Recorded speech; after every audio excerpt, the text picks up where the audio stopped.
Hello, everybody. We are live again for another Surviving Quarantine by Spreading Life. And I am so excited today that I have Catherine with me. This is somebody that I've met through mutual friends and then actually through a man named Kevin that was on the show last Monday, and got to meet you in a People First group. And during that People First group, we just got to connect. And it was so amazing to get to know you and hear your story. So I am honored and I'm grateful and thankful that you're here today. So thank you so much for joining us, Catherine. Well, thank you, Emily. I really appreciate the invitation. I'm very flattered. Well, thank you.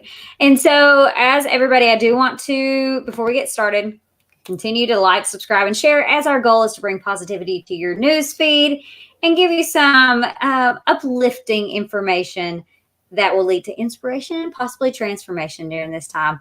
And today I'm excited because we are talking about trial by fire. And Ms. Catherine actually has had the live experience. And anytime I interview people before they come on here, I just get to hear these themes that come up. And that just was one that really resonated with you, is that you literally have had trial by fire. So before we get into it, I do ask you to just do a brief introduction of yourself as well. Okay, great. Well, let's see. I will tell you that I am the mother of 3 sons, because that is one of my most proud things. And they are 19, 23, and 27, and they're all Eagle Scouts. So I feel like, and they're all in some further education besides high school. So I feel like we've done some good things as their parents. And I started my coaching business about 2 years ago almost. And I am helping businesses to navigate this pandemic and all of the trials and tribulations that go along with trying to keep cash flow and maintain the morale and temper of your client, your customers, and your teams, and keep everybody kind of aligned and moving in the same direction. And you're right, we met through Kevin, and is a great group of people that I believe strive for leadership through human contact and connection. And I'm kind of a heart-centered leader myself. And so that really appealed to me. Aw, thank you. And I even see Kevin he's watching right now. He says, I am excited to sit in and share your session. And Catherine, thank you so much. We're excited that you're here. So let's go ahead and just get into it. Trial by fire. Can you just tell your story? Because I think it's something that people see right now and will hear it. And I think it will be inspirational. So sure, let's get into it. Okay. Well, I've had several seasons in my life that have been challenging, personally and professionally. But I think the most challenging was one where I had accepted a new position. And it was a nonprofit agency that I had previously been a stay-at-home mom. I had been in nonprofit, but I'd not been in charge of a large agency. And this was a big jump for me. So I kind of say I went from 0 to 60 in about a minute. And I got there, and the day I arrived, the CFO resigned. And then the development director resigned 2 weeks later. And the person that I was replacing had resigned 3 weeks before I got there. So when I walked in, I really had no idea what I was getting into. Well, come to find out, they were in a big pickle. They had not filed any of their nonprofit tax returns or reconciled any of their checking accounts for about 4 years. And so, anybody with a brain cell could have, thought, you know what, I didn't make this mess. Why am I going to stay and clean it up? But that's just not who I am. And so I rolled up my sleeves and I told my family, I'll probably see you in about 3 months. And I went to work, and I kind of, through networking and lots of conversations, found some people to help me, because you cannot do anything like that by yourself. And we managed to write the agency and get everything straightened around. But I was working with federal grants and local nonprofits and other investment partners, community partners, and really trying to do that. Now, That happened in June of 2006. And in November of 2007, I was still, we had probably put one of the three audits to bed and still had, three more to go. And in that November, my son was having surgery. And on the day my son was having surgery, my husband was diagnosed with stage 4 Hodgkin's lymphoma. And we ended up, excuse me, I got to take a deep breath. We ended up having to kind of rearrange our life very quickly. And so I had, my kids were in a private school, and we had three families that were the best friends of my three sons, and they each took a son and brought them into their home. And we went to Stanford. And we spent the next 6 months or 7 months commuting back and forth, doing chemotherapy. And ultimately, he came through it. And we went 22 months cancer-free. And then it came back. And then he had to have a bone marrow transplant. So we lived through baptism by fire, both personally and professionally, over that period of time. And I have to say that, people used to say, oh, just one day at a time. And my middle son said, I'm so tired of people asking me how I feel. I don't know how I feel, And so we all had our own personal journey of that time. And my youngest son was 5 years old at the time. So it was kind of life-changing for my kids, but it was also really life-changing for me. And I think what I kind of came to at that point was it's not sometimes a day at a time, it's 15 minutes at a time. Mm-hmm. And it's a matter of setting your intention to get to the other side of it. And this pandemic is really challenging all of us every day. And I think that what has happened in our family again is that my sons are all in different levels and places of weariness with this pandemic, because my oldest son is like and love and enjoy about our life. And my oldest son, is in dental school, and all of a sudden he has no dental labs because they can't be in the laboratory. And so he's having to, order a personal dental drill and teeth to practice at home, and it's just out of context. Mm-hmm. And, I guess for me, the common humanity, the fact that the whole world is going through this adjustment all at once is challenging and comforting in some, paradoxical way.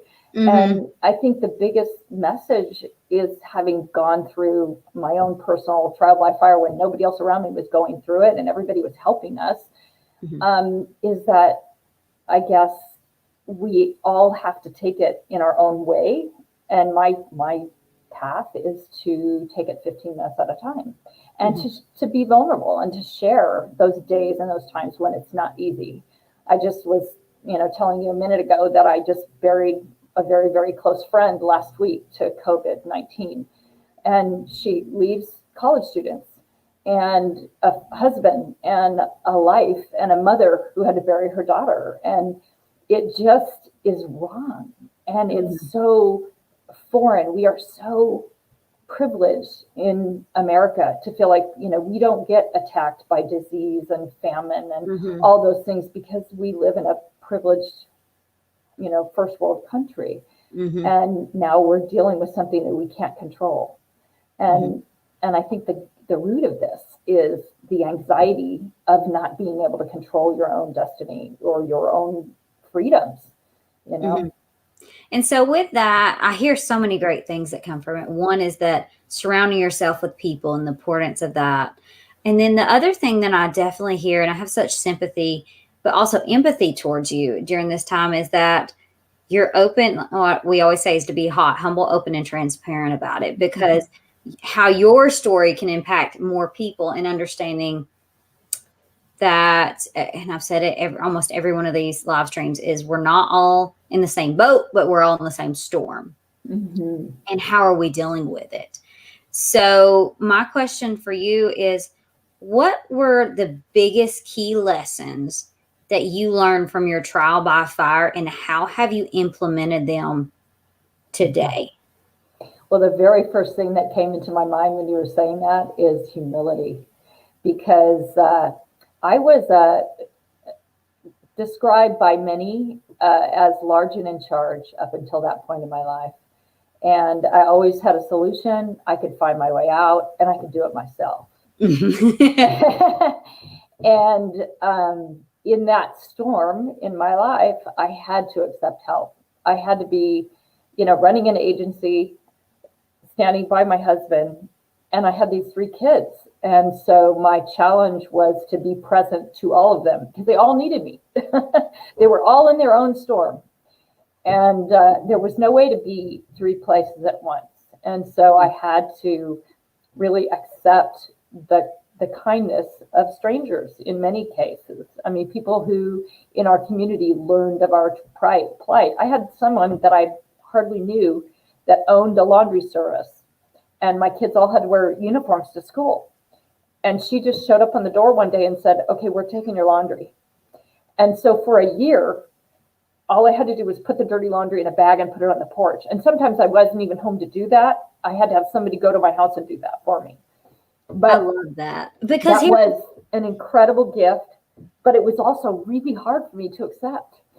And the beauty of it too is that, like, for us, we have such a passion for humanity because I've seen the beauty of it. And as I joke, there's a 10% headache population. They're always going to be there.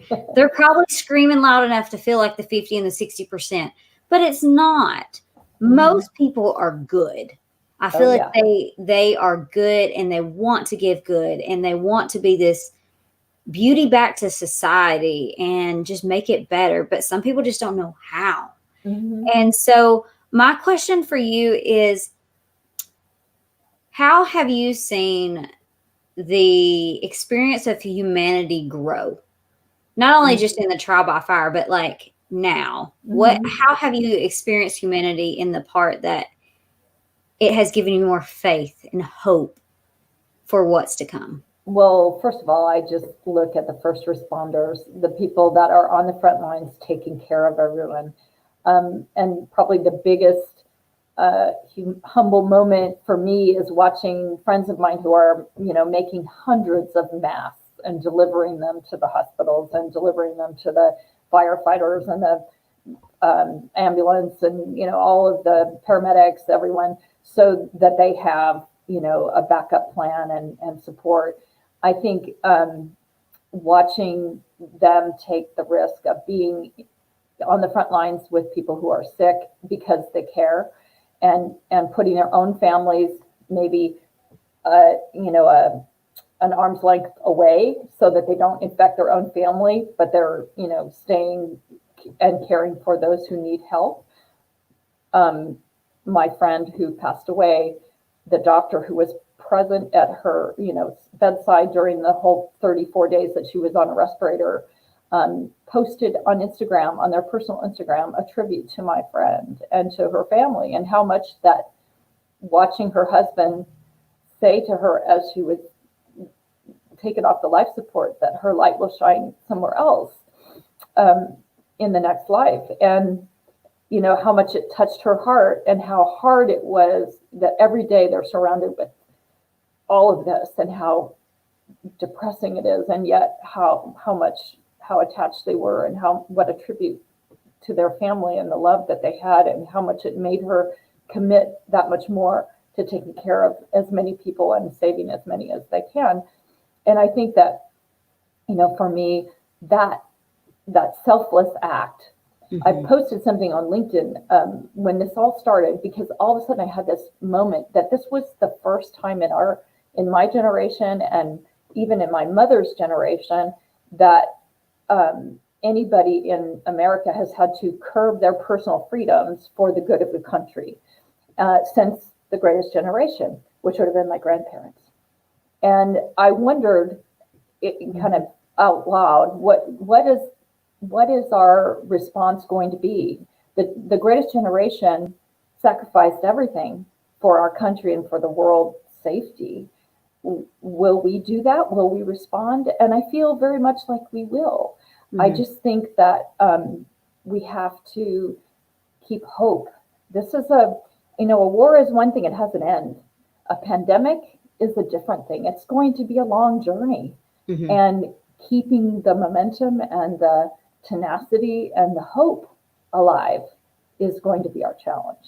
And also, I see something too with it is that the uncertainty in this one that has really given a little bit more to it. And I think, as Kevin also commented, great insights, Catherine, in crisis, it's not day by day, it's really moment by moment, 15 minutes at a time. And that's something that I'm really taking from this is that somebody the other day, or I was scheduling something a month out to do a talk with somebody. I'm like, I don't even know how to do that right now.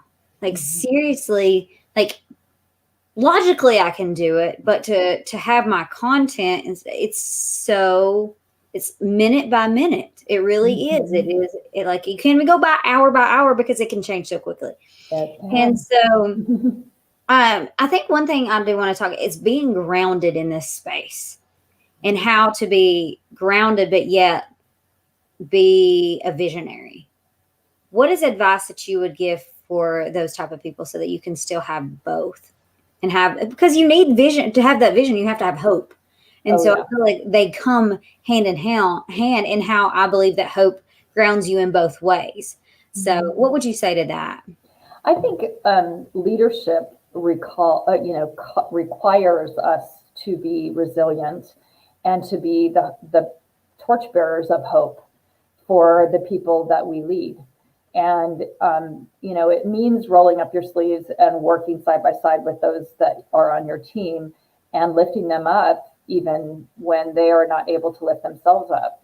And I think that it is the sign of a leader, a good leader to me, that they show vulnerability, they share their doubts and their fears, but they also share their conviction to survival and the hope for humanity, even in, very dire straits. I mean, the people who, landed the flag on Iwo Jima. Iwo Jima. I was going to say it, and then I was like, those men were in a battle that they knew they were going to lose. That was horrible. There were so many men lost in that battle, and yet they needed to put that flag up. And I have that mental picture of that flag going up, and to me, it's not about American. It's about hope for humanity and what is right and what is good and what is true. And I think that when you are someone who has those pillars in your system that you can't walk away from, it's the same thing that when you see someone on the street who is in need, you don't walk past them, you see them. And making eye contact and smiling to someone is enough of a recognition that they are a fellow human. And I think in my days of working with the poor, that was one of the things that I always tried to do, no matter whether I could solve their situation or not. I walked beside them, and I walked with my head held high, and I smiled and looked them in the eye, because I think so many people overlook other people. Oh, I agree so much. So in my 15 minutes every day, even when I'm struggling, the biggest thing I try to do is remember that this is a human being that I'm looking at who has a family and they're facing the same crisis, and all I can do is be loving and kind. That's the best gift. And also the part that you said is that hope. You never said it's about being happy all the time. No. Hope is about being human.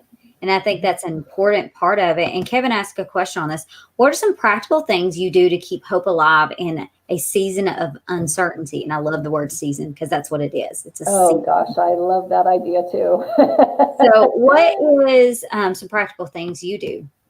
I think for me, I am a believer. And so I always turn to my faith and hope in life, the gift of life and the seasonality of life, and realizing that, there is a season for everything.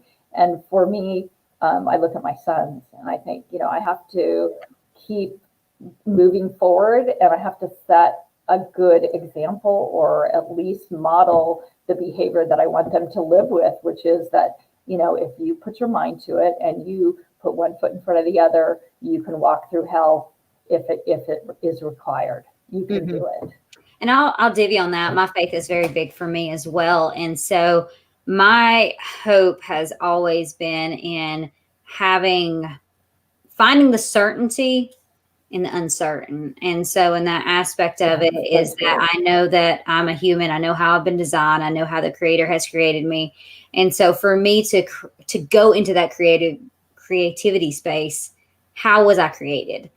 And finding ways that are, like you said, that's practical, that works for me. Everybody has their own thing. For me, again, faith, quiet time, breathing into humanity, good, but also whenever it's needed to be breathed in me, receive it. Because there's, like you said, at times it's like, I can't take that. It's like this stoic like model that we'll have on ourselves, but it's not really needed at times, because it really can kill your joy, and it can kill your happiness, and it can kill so much of yourself on that. And I think it showing your vulnerability allows others to share theirs. And I think that being a good listener and being someone who's able to take a deep breath and realize that, a deep cleansing breath is a miracle worker when you're having a stressful moment. I always use STOP as my acronym. Stop, take a breath, observe, proceed. And so that pause allows you to really, put things in perspective. And counting my blessings is a very practical gift that I give myself when I'm feeling panicked. I have food on my table. I have people who love me. I have people that I love, and the rest will work itself out.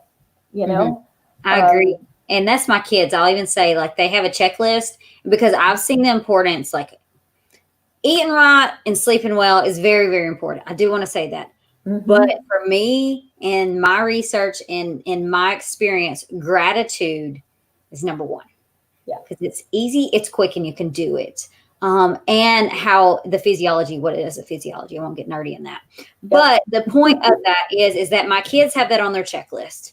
That is what they do. They have, for them, they have their dance time or music time, their worship time, whatever it is. And then they have to do their 3 gratitudes, because it is impactful. And especially it puts 80% of our thoughts go to the negative. So what are you doing to work to create that muscle to make it go to the positive? So that's my goal in doing this too, is to rewire their brains and rewire even mine to avoid the burnout, to avoid the frustration that you can have at times coming from this. So. And I also filter the news, the media, because, if it bleeds, it leads. And, that can just pull your whole countenance down, just the tuning out. And, it's kind of like when you hear about a pandemic versus when you hear about a person who has died from the pandemic. It becomes personal, and the media kind of blows up all of the negative. But when you think about this one person at a time, one family at a time, it's much more intimate, and therefore you can find the thing that you can do that can help. Instead of being so overwhelmed by the whole world is facing this and when is it going to end and all of those things, you just kind of one bite of the elephant at a time, I guess. That's the other thing I'd say. Yeah, I agree. And that's something that if you own a business or if you have the ability, do not go. And this is like marketing 101, scarcity and fear are the number 1-2 tactics they use. So just know, if you're a human and you buy into that, you're buying into somebody that has like used that. They know you're going to easily, like psychology, behavioral science. We know that we can get into fear, and we know that we can get to scarcity. That's one thing I refuse to do, because it makes me so frustrated that you're going to go the negative. And yes, it does take longer time. You do have to build relationships to be able to get to where you want to go. But, that's just one thing. So if you are a business leader, that is one thing I do want to just make a ploy or plea for. So and I know we're at our time, but I just want to say thank you so much for joining me today. This was an amazing talk. I love your heart. I love your hotness, so humble, open, and transparent that you have had. Thank And you. this is just such a blessing to have been able to speak with you today. So I feel the same, Emily. Thank you so much. It's been you're a welcome. pleasure. And tune in tomorrow as we continue this series. We're going to be talking about talking with Joey about grounded in your greatness and finding what your greatness is. So that's what we will tomorrow. So tune in. Hope to see you there. Everybody have an awesome and blessed day. Bye, y'all. Thank you.